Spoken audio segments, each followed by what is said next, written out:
afternoon, everyone. Welcome to the 100 Women, 100 Journeys launch. We're delighted that you're joining us here on International Women's Day to celebrate a project which has been undertaken by women across the world. The past several years, Community Rail Lancashire has undertaken a women's project to address the gender imbalance of people working in rail, and our friend Daisy Chapman-Chamberlain, who used to work at CRL, wanted to address the 84 to 16% split in the industry by taking young girls out on journeys to increase their rail confidence and to expose them to a full range of careers in the industry. Now, about a year ago, and it is about a year ago now with lockdown looming, we knew that we'd have to do things differently this year. Our idea was to get stories from women across the world, those in the industry and those who've used the railway as passengers, to talk about their rail experiences. So the staff in the industry, we wanted them to inspire women of all ages into the industry to look at careers, and we wanted to get some views from the passengers to inspire people back on the railway when the restrictions ease. And remember that our booklet is supporting Women's Aid. We'll hear from some people at Women's Aid later on.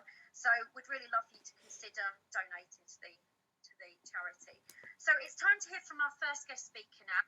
Welcome, Carolyn. Always really proud that we can get involved in these Community Rail Lancashire projects.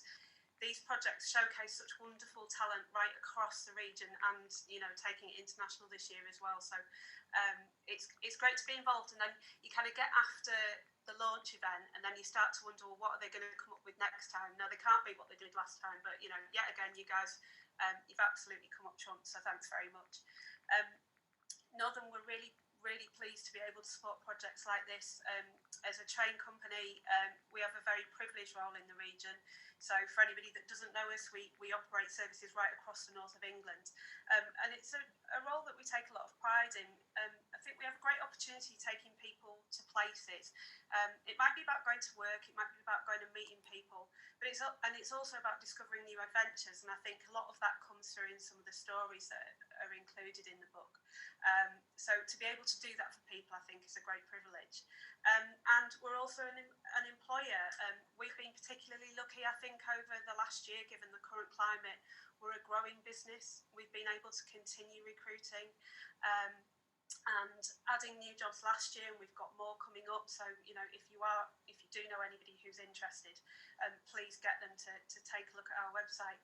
But a project like this that inspires not only women of all ages, but anybody to consider a career in rail is really important. I think, we are a growing workforce, but we also recognise we need to be representative of the communities we serve, and that actually, if we take a long, hard look at ourselves, we've got some way to go to do that.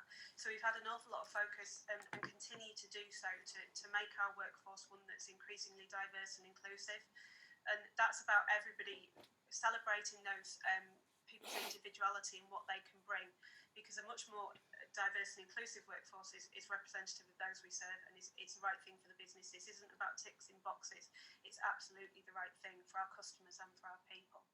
So a little plug, we have a fantastic early careers programme, so if you know anybody considering apprenticeships or year in industry placements or graduates, please ask them to get in touch, and likewise I know other partners in the industry will do the same.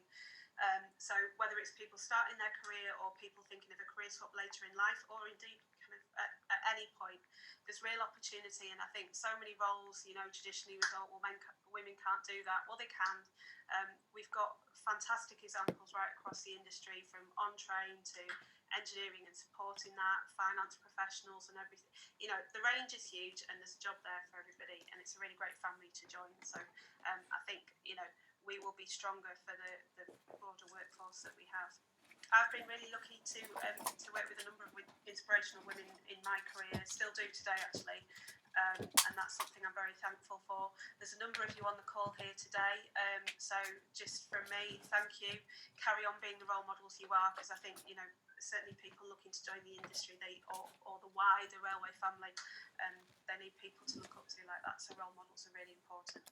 I've had the opportunity to look at some of the stories before today, so I just wanted to be so excited for tickets, but it's that real sense of excitement and opportunity, and I think there's an element of that comes through in these stories. It's about what happens when we take a chance and we maybe talk to people. I think we can all be guilty, and I'm really bad for this, but that's kind of, you sit down in your seat, don't you, and look at your phone or you look at your computer or you might be reading a book or whatever. But actually, I think one of the things that come through for me is about people looking up, looking around and making those connections. And for me, that resonates in life and also in our careers. It really is about kind of like standing, walking tall, with pride in what we do. And taking those opportunities when they come along, because so many of the great things happen to us when we take a chance. It's clearly been an unusual year for all of us, and very challenging in many different ways. Not as many people have been travelling by rail, understandably, and a lot of our work this year has been about building confidence for those that have been travelling, but also about for when people are ready to come back, and in fact attracting new customers when people are ready to travel again. So we've spent a lot of time investing in the network. So many, if you live in the north, you'll have seen our new trains. Pacer trains finally retired at the end of last year. We've been making changes and improvements at stations and things around better technology to help customers. So the aim for us is that when people are coming back to train, or when they start thinking about potentially travelling for whatever reason, when restrictions ease, that they'll be able to come back to a new and improved product. And I think, this book and collection of stories will go a long way to help inspire people to do that. So that's all from me. Thank you to the Community Rail Lancashire team for this wonderful project, for providing such a platform and a showcase for some amazing stories. To each and every one of you who've contributed to the book, there's some really inspiring stories in there, and get the chance to read them, it really made me smile. Went through a whole range of emotions through the ones that I read, but there's lots of laughter in there as well. And the project is supporting such an amazing organisation, Women's Aid, who we've worked with as the industry, we've worked quite closely with, particularly over the last year, and their work is so vital. So do keep listening to hear how you can support them. But happy International Women's Day, everybody, and thanks very much, Karen. Thanks, Carolyn, for that. So we're going to hear from some live speakers now. Annie and Sassy have both contributed to the book. Deep in my memory is a long-distance train ride I took as a backpacker from Goa to Kochi, formerly Cochin. Travelling third class on hard seats, I got into conversation with a man travelling home to his wife and family after months of working away. The train stopped for a couple of hours in his hometown, and he invited me and my husband to have dinner with his family. We jumped off the train and followed him down unlit alleys, balancing on planks across open drains until we reached his home deep in the shanty town. In this small and spotless home, his wife showed little surprise at our arrival, and we were treated to an impromptu Indian feast laid out on their biggest space, the family's bed. The warmth of the family's welcome and the generosity they shared have stayed with me long after the end of my trip. That was lovely, Annie. My name's Sassy. I work for the National Railway Museum. My story is about last year. So before 2020 went into lockdown and prior to worldwide imminent doom on the horizon, I had one of the best weekends of my life. I'd just been to stay in London with some of my best friends, and we saw one of our favourite DJs play. And the next day I woke up after such a wonderful evening, and I spontaneously decided to get up, go on a train and go and surprise one of my other best friends in Leeds for her birthday. Exhausted, but running on adrenaline and excitement, that train journey from King's Cross to Leeds was the most content experience of my life. I had a Kit Kat and a cup of tea in hand, pouring rain on the train windows, leaving behind one brilliant night and going towards another.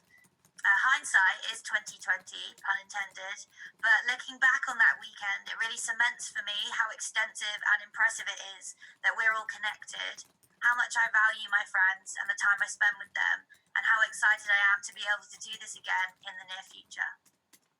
Thank you so much, Sassy, for sharing your story, and also to Annie. We are so excited and pleased to be welcoming Cordelia Lodge, who works for Women's Aid on the Rail to Refuge project, and we've been really pleased to be able to include Rail to Refuge as a charity organisation in the book. Please do consider donating to that project. Thank you. Thank you so much for having me here today, and for using the wonderful book to mention Women's Aid and raise awareness and funds Women's Aid and the Rail to Refuge scheme. So I really hope that reading all the wonderful stories will inspire people to donate so that we can support even more women to make more life-saving journeys on the train. Accessing money can be really difficult for women experiencing domestic abuse, particularly if they're experiencing financial abuse, which we know is a really common tool that perpetrators use. That can stop women from travelling to safety and can be a huge barrier to support. The Rail to Refuge scheme means that survivors of a confirmed refuge space can travel for free on the trains across England, Scotland and Wales. In the past year, so since the scheme has been running, over 1,000 people have accessed Rail to Refuge. So that's 1,000 stories of people who have made life-saving journeys on the train. On average, 4 survivors a day, that's including men, women and children, have been using the scheme to access safety. And amazingly, 63% of them said they would not have been able to make that journey had it not been paid for by the scheme. So it really has changed lives. The Rail to Refuge scheme is just one of the ways that Women's Aid is working to support women and children who experience domestic abuse. Obviously, the past 12 months have had a huge impact on all of our lives. This has been particularly true for those living with an abusive partner, those for whom home is not a safe place, and lockdown has meant being trapped with an abuser. We know that COVID-19 does not cause domestic abuse and that only abusers are responsible for their actions, but we do know that it has exacerbated it and it's shut down routes to safety for survivors. Women's Aid support services such as our live chat helpline, which is an instant messenger, our email service and our survivors forum help thousands of women every year and can connect women with our highly trained support staff in a way that's really safe, really discreet, and can be accessed without the risk of being overheard, which has been really vital this past year as well. Our message to all survivors or anyone who's worried about their relationship or worried about someone else, our message this International Women's Day and every day is that we're here to listen, we're here to believe you and support you, so please do get in touch if you need us. Alongside our support services, we campaign for change in policy and practice, and we support our members who are our wonderful network of local domestic abuse services on the front line. We carry out research, understand the scale and impact of abuse, and we run training sessions for professionals and communities, all to build a world where domestic abuse is no longer tolerated. If you'd like to find out more information about where to find support or about the Rail to Refuge scheme or how you can make a difference by donating, please do visit our website. And we really do appreciate any support that you can give or you can share with your networks. I've really loved hearing all the stories so far and really proud that this wonderful project can support Women's Aid. I think it's a really great idea. So thank you very much for having me and thank you for listening. Thank you, Cordelia, and thanks for all the work that you do as well. We have got 2 more stories for you this afternoon. We have Carol and we have Diane. So, Carol, we'd love to hear from you. My family worked on the railway when I was growing up, so we took many journeys by train. My granny was a railway worker and went everywhere by rail, and as she started to get older, I was often her travelling companion. Once we set off for London Euston on the sleeper from Glasgow Central on a dark winter night with snow falling gently outside the window. When my excitement died down, I was rocked into a deep slumber by the motion of the train, only awakening as breakfast arrived at our cabin. Peeping out of the window, I informed Granny, much to her amusement, that London was nothing like I remembered and in fact looked just like Glasgow. She already knew that our train had got stuck in the snow during the night, and having to turn back, we had arrived back in Glasgow in time for breakfast. Despite going nowhere, it was actually one of our favourite trips together, and made it real that sometimes the journey is as important as the destination. That was lovely, Carol, thank you. I'm Diane. I'd like to share a journey with my mum. We nearly didn't start the journey, as we almost missed the train. We come from a long line of faffers. Everything has to be just perfect, with the unintentional outcome of always being on the last minute. We got to the platform with seconds to spare, continuing to catch our breath as we stepped onto the train. First class, Mum, I announced, as we offloaded the bags and fell back into the seats with happy relief. We were travelling from Preston to Waverley Station in Edinburgh for a couple of luxurious nights' stay at the Balmoral Hotel and some precious mother and daughter time. As complimentary coffee was offered, we were already behaving quite regal and giddy. And Mum commented, a complimentary tot of whiskey would have gone very nice with that coffee. At which time I produced a couple of dram glasses and a small silver hip flask containing the best Scotch whiskey and poured as Mum let out a sigh of surprise and bliss. As we sat drinking coffee and sipping whiskey, watching the ever-changing landscape, we shared stories and laughed and chatted. And I didn't realise that these cherished memories we were making would keep Mum close to me in the years ahead as I now travel my journey without her. Thank you to you both. That's a really moving one, Diane. And we did ask our participants to share stories that make us laugh and be inspired and to make us cry. And it was so grateful that some of our participants really opened up and told us some really sort of moving stories, because we know it probably wasn't easy to write, but actually sometimes for other people to read those memories, it sort of helps themselves on their journey. So thank you both for those. Well, we are going to reveal some of the booklet now. So we're just going to kind of show you a little bit of a sneaky preview. So we wanted it to be like all these stories put together with paper clips and tape, like some of you might have if you have scrapbooks. And the requirement was that you sent a photograph with your story. Some didn't. That was fine. They didn't want to be in that. So we found some photographs to represent their journey. Stories here from Louise Cheeseman. She is director of Hull Trains. She's talking about her story in the industry, from conductor all the way up to managing director. We've got stories from abroad.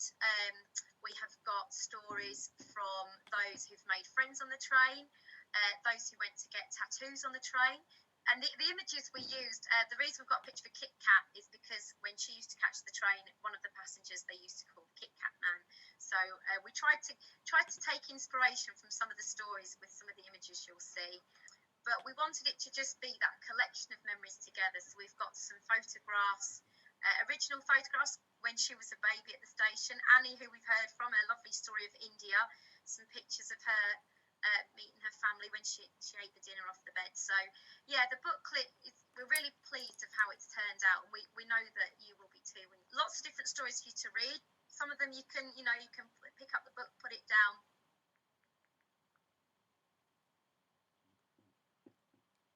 We're going to go over to question and answers now. And just some of the comments in the chat though are so lovely, so positive.